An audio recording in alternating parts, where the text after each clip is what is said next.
Somebody was traveling to Abuja using one of our transport services, and they had a ghastly motor accident. The car somersaulted. He came out of the vehicle. He bought some bread, and the bread he bought was compressed. And he called to say, my bread is compressed. That was the reason for his sadness. So I now asked him, do you think what the devil planned was to compress your bread? You know why the sentence was reduced? It was because he came from a colony of watchers, and a lot of spiritual investment had been made even before that trip. They didn't know why they were praying the way they prayed, and it had doused the temper of the affliction that Satan wanted to bring to the young. He came out and was sad for his bread.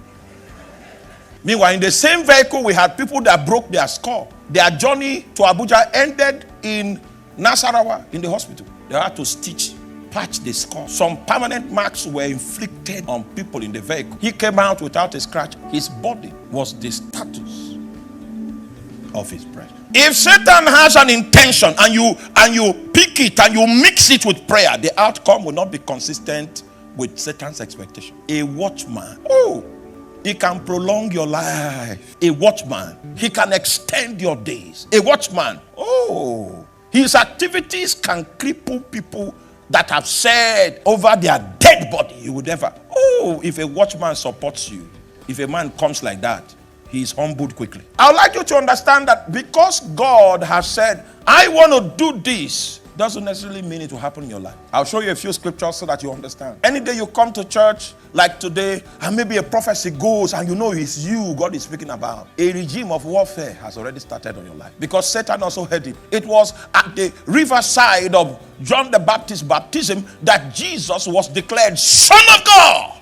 This is my beloved Son, in whom I am well pleased. The next agenda after that public acknowledgement, public accreditation, was a moment with the devil in the wilderness. And the first thing that the devil came to contend with was his status as a son of God.